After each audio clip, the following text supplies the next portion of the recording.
matin, 5h, 7h, Mathieu Noël. Voici pour les titres de ce lundi 4 mars. Et l'actualité, c'est aussi la clôture du Salon de l'Agriculture ce week-end et les 50 ans du marché de Rungis. Deux événements qui mettent en évidence l'évolution des tendances alimentaires en France. Bonjour Xavier Terlet. Bonjour. Merci d'être avec nous. Vous êtes le président de XTC World Innovation, un cabinet de conseil sur l'alimentaire. Alors, de récentes études le prouvent, les Français veulent de plus en plus d'aliments de qualité qui ont du goût, si possible bio, mais pas trop cher. Est-ce que c'est possible ça comme équation déjà ? Ah bah c'est nécessaire. Il faut que ce soit possible et c'est l'enjeu justement des industriels de l'alimentaire et de la production de fournir des produits de qualité le moins cher possible. Les producteurs aujourd'hui s'orientent tous par là. Ils répondent à l'attente des consommateurs. Ils essaient de répondre à l'attente des consommateurs. Alors les attentes qui parfois sont contradictoires. Hein. Parfois on veut de la qualité, on veut du plus, mais on veut aussi des prix bas.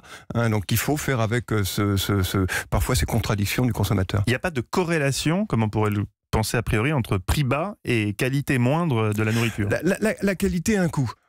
C'est indéniable. La qualité a un coût. Effectivement, aujourd'hui, les produits, par exemple les produits bio, sont plus chers que les produits classiques. Même si les produits classiques sont tout à fait consommables et n'ont pas de problème de qualité. Mais le bio est une réassurance pour le consommateur. Il n'y a pas de pesticides. Ce sont des produits qui sont. Est-ce qu'on est sûr? Est-ce que quand on achète bio, on est sûr que c'est sans pesticides? On est sûr que c'est sans pesticides. Quand on achète des produits bio français, on est sûr que c'est sans pesticides. Des produits bio français, vous dites? Absolument, parce que c'est moins bien contrôlé. Du bio européen. Après, il faut faire attention, savoir d'où viennent les produits. Mais si vous achetez des produits bio qui viennent du bout du monde, c'est un petit peu compliqué aussi, pour d'autres raisons. Pour le ministre de l'Agriculture, Didier Guillaume, la transition agroécologique de l'agriculture est effectivement irréversible. Les consommateurs veulent plus de bio. Qui sont les acheteurs du bio aujourd'hui? Est-ce que ça commence à être tout le monde ou est-ce que ça reste des bobos en ville? Non, c'est tout le monde. C'est tout le monde et ça sera de plus en plus tout le monde, si j'ose dire. Il faut savoir par exemple que le plus gros vendeur de bio aujourd'hui en France s'appelle Carrefour. Hein, c'est pas Biocoop, c'est pas Naturalia, ce sont des grandes surfaces. Aujourd'hui, le consommateur veut aussi du produit bio, donc il faut que le produit bio ne soit pas trop cher.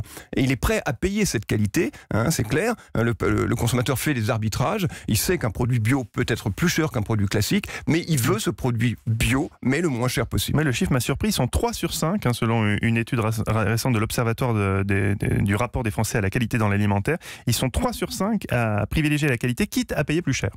Donc ça, quitte à payer plus cher. C'est toujours un rapport bénéfice-prix, pas qualité-prix, hein, parce que si qualité-prix, si on baisse le prix, on baisse la qualité. C'est des bénéfices. Parfois, on est capable d'acheter des produits bio, hein, pour le week-end par exemple. Parfois, on achète un sandwich et on va chercher un sandwich classique. Voilà. Le consommateur est comme ça, il peut parfois avoir des comportements contraires.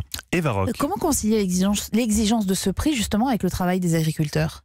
C'est compliqué. C'est justement le challenge. Donc le challenge, le défi, double défi si j'ose dire des agriculteurs, c'est de produire plus déjà pour le marché national et pour le marché international, pour l'export, mais de produire mieux, aussi bien mieux en termes de qualité pour le consommateur et mieux pour l'environnement. Donc c'est compliqué. Moi, en tant que consommateur, dans les rayons, j'ai remarqué une marque ces dernières années qui s'appelle C'est qui le patron et dont le principe, quand on regarde un peu leur cahier des charges, c'est de permettre aux clients de fixer le prix des produits en rémunérant justement les producteurs. Et j'ai l'impression que cette marque, si j'en crois le nombre de références en magasin, est en train de connaître un succès. Oui, donc oui, c'est un succès parce que ce sont des produits tout à fait simples, du beurre, du lait, etc. Et dont on assure que le prix légèrement supérieur par rapport au même type de produit est au bénéfice de l'éleveur. Donc ça, le consommateur est vraiment demandeur de ce type de produits, des produits sains pour lui, des produits bons pour les autres aussi. Il ne veut pas se faire plaisir aux dépens des autres. Donc il est clair qu'il veut que les éleveurs...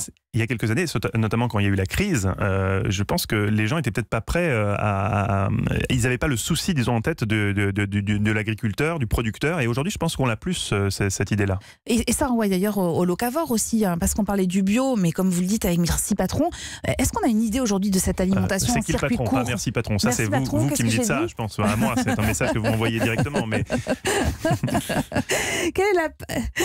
C'est qui le patron? Et quelle est la part de l'alimentation en circuit court aujourd'hui? aujourd'hui? Elle est de plus en plus importante, parce que le consommateur, pour lui, le circuit court, il a plusieurs valeurs. Une valeur aussi il sait ce qu'il mange. Vous savez que le consommateur, on aime ce que l'on connaît, on connaît les produits qui viennent de près de chez soi, et puis il sait que s'il achète un produit de ce type-là, c'est au bénéfice peut-être d'un éleveur du coin, et donc c'est un élément positif pour le consommateur. Donc de plus en plus de produits proches de chez soi. Et ça réduit l'empreinte carbone aussi. Bon, et ça tout ça se relie, c'est win-win, comme on dit. Parmi les tendances, on parle aussi pas mal de la lutte contre la souffrance animale et aussi de véganisme. Quelle est la réalité du mouvement vegan aujourd'hui en France? Alors il y a la souffrance animale et il y a le véganisme. Ce sont deux choses différentes.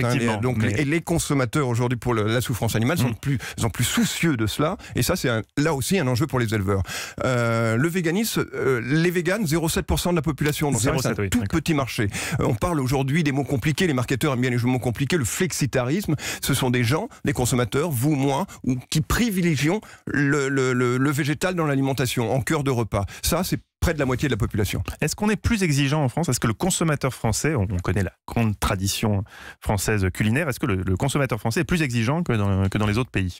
Le consommateur français est le plus soucieux, conscient du risque alimentaire au monde. Au monde. C'est-à-dire, c'est celui, on le voit bien, en France, il n'y a qu'en France qu'on voit une couverture médiatique sur les scandales alimentaires. C'est tout simplement c'est pas parce que les médias aiment ça, c'est parce que le consommateur est soucieux de ce qu'il mange, et il est vraiment inquiet peut-être d'avoir des problèmes en mangeant de ce qu'il a dans son assiette. On est aussi champion du monde de ça. Merci beaucoup Xavier Terlet, président de XTC World Innovation, d'avoir été avec nous ce matin en direct sur Europe 1. Europe 1. Il est 6h25, Mathieu Noël.